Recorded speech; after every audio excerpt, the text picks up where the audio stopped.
What's up, y'all? If you've watched my channel for any amount of time, it might be apparent that I probably have a single favorite brand, and it's probably the most common basic favorite brand for the knife guys, and that, of course, is Spyderco.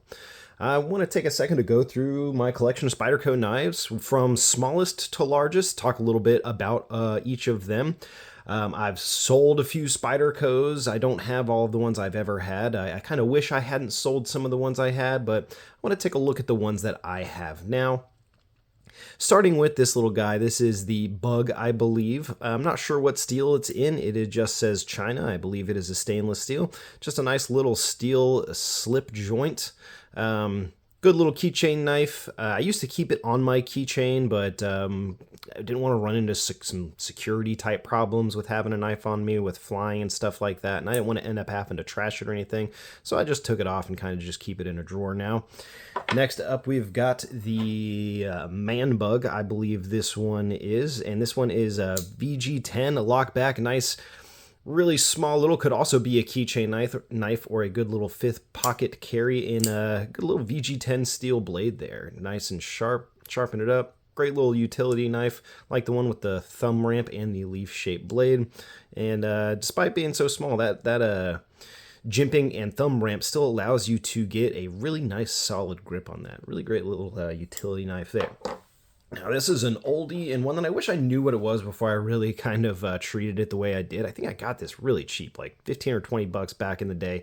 And this is a Kiwi. This is one of their old slip joints. There's no half stop on it. It just goes straight, but it's got some nice smooth action. This was one of the first knives I practiced on with a fixed Lansky system. That was probably, I don't know, well over 10 years ago at the very least. But this thing got tossed around in drawers, and it's just a really neat knife. Really cool Spyderco, unique one you don't see all the time.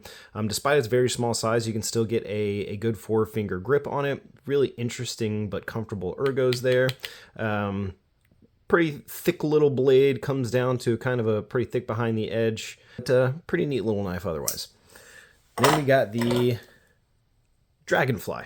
Dragonfly, everybody knows and loves the Dragonfly. Great little fifth pocket or even dedicated carry. Good knife on the smaller end. I can get a kind of 3.5 finger grip on it. This one's wearing the Flytanium aftermarket scales and the titanium backspacer. The scales and the backspacer came together for like I think like 18 bucks before shipping. It came with some washers on there too, because the Dragonfly, the lightweight version that is on just the FRN, does not have washers. It's just the blade on the FRN. Great little knife. Love the little swedge up there. This one's in VG10 steel. Got a little lanyard on that as well. Now we've got the Little Native. 15V, the hot super steel that everybody's going to forget about as soon as Magnum Max comes out. Love 15V. This one's been my... I'd like to get some more use out of it, but you know, since I've started this channel, I've been kind of spreading my use out around with my other knives to try to get a better idea of their performance, which I have really enjoyed doing, having an excuse to really use all of the knives that I have. They're not just sitting there.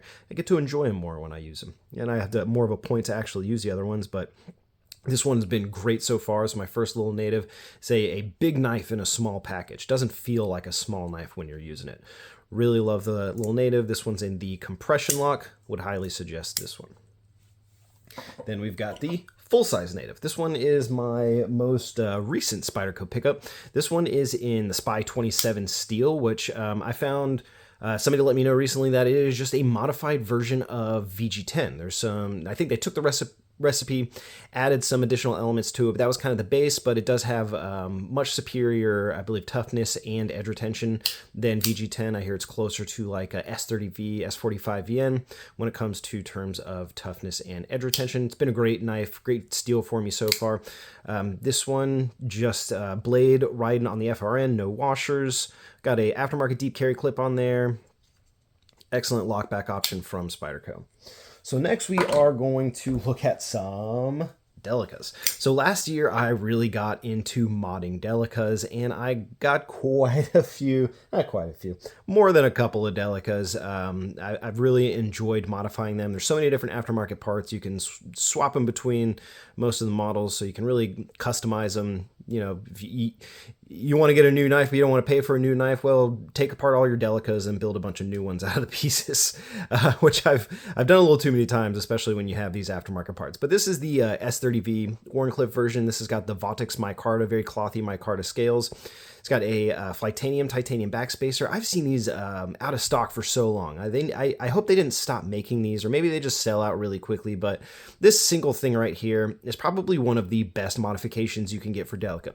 It doesn't drastically change the performance at all, but one of the main things it does that I like is it makes taking apart and putting it back together so much easier, because you don't have to worry about marring up the little nubs and the FRN piece that goes into that backspacer.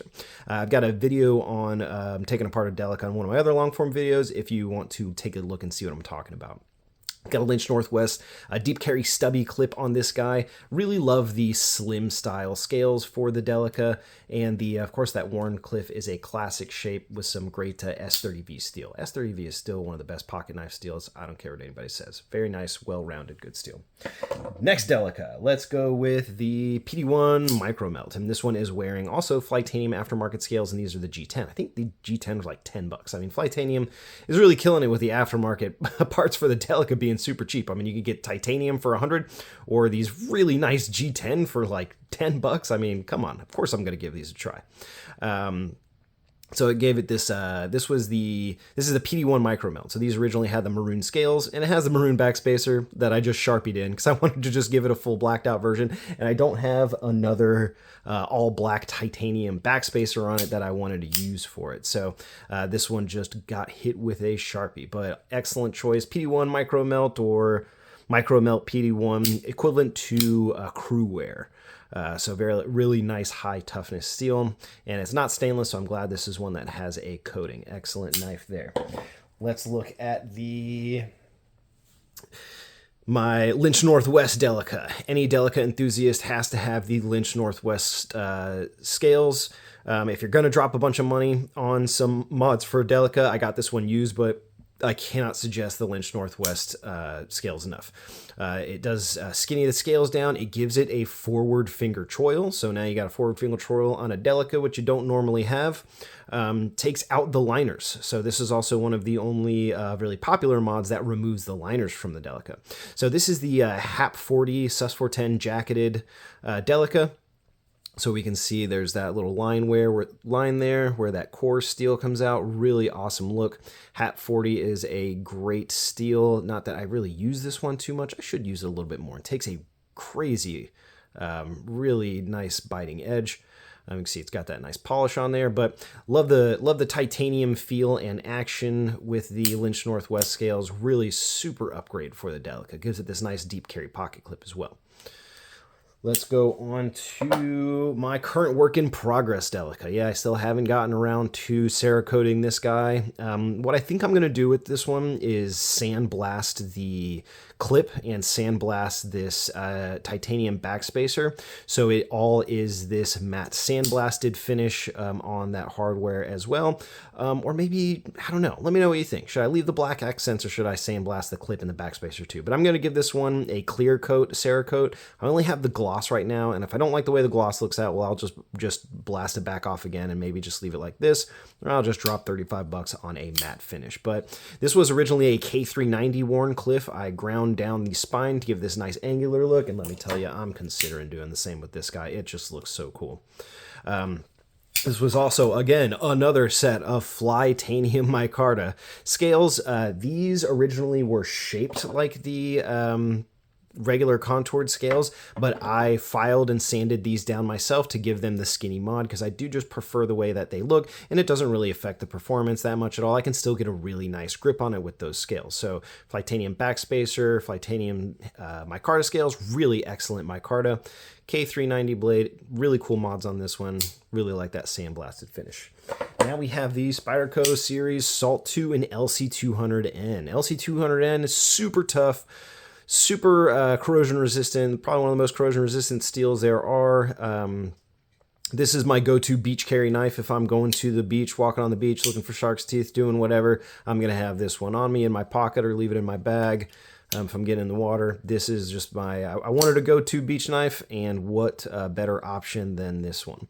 Of course, MagnaCut is very corrosion resistant, but you'd be surprised it might not be able to handle the beach the way LC200N can.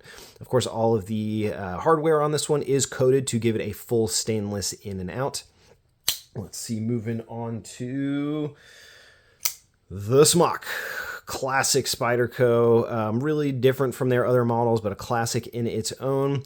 This was one of the first production popular knives with the top actuated compression or top liner lock, button actuated liner lock, whatever you want to call it. That lock is blowing up now, and that's great to see because it is one of my favorite locks, but it all started with this bad boy with the smock, at least in popular production. This one is in S30V. This is the pre-CQI version with the small pivot. This was the first generation of smock. Really nice. I believe it's a carbon fiber laminate G10. Excellent knife. Second D10 is removed, so we got that nice drop shut action on that one. Awesome knife. Iffy ergos, but really great knife anyway. Now we have the Tenacious in S35VN, one of the most slept on Spydercos there are. The S35VN on this is excellent.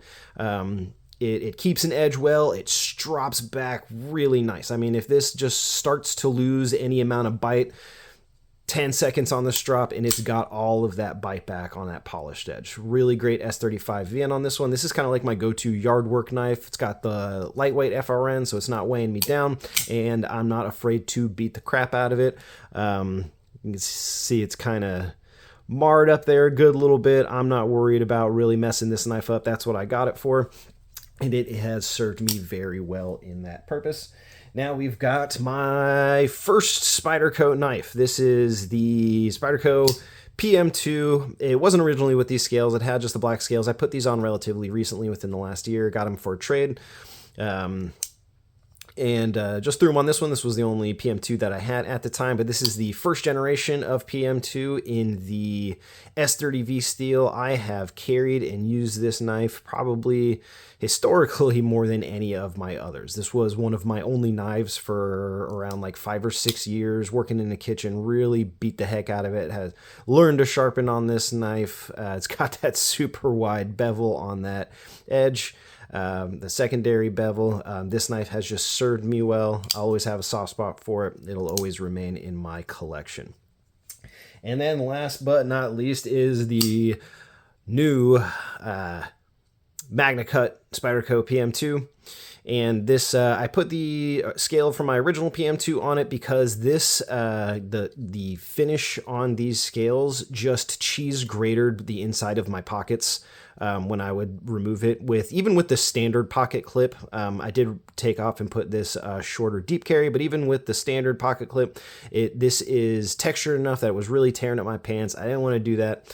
So I put this with the smooth but still very grippy G10, and it does look really cool too. It's got the blacked out hardware because it is a Salt series, but I still wanted to keep that good grip on this side, and I do. It's grown on me. I like the two-tone, and this thing just has the classic kind of awesome action that we know from the PM2.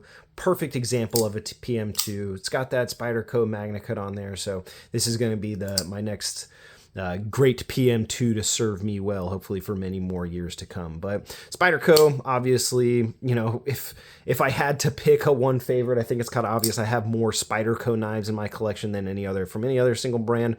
But, you know, they're just as much of a research and development company when it comes to steel as they are just a knife production company. You know, they are constantly, you know, they put out the 15V. They were they were the first company to put out LC200N in pocket knives. They helped develop and bring into production most of the more interesting and high-end and even just like the standard steels that we use in knives today. So I'm a huge fan of Spyderco for that. You know when you're going to get a Spyderco knife, you know it's going to be quality. You know, everything is purposefully designed and built. the consistency, of course, can vary depending on what factory they're from and all that fun stuff. They do have their little quirks, like with the grind and the edge termination isn't always the best. Sometimes it's a little uneven, but it's nothing that's really gonna affect the performance of the knife. They have the great warranty, great service that I've experienced. But just wanted to take a few minutes to go through my collection of Spyderco knives. I hope you enjoyed watching. Thanks for watching.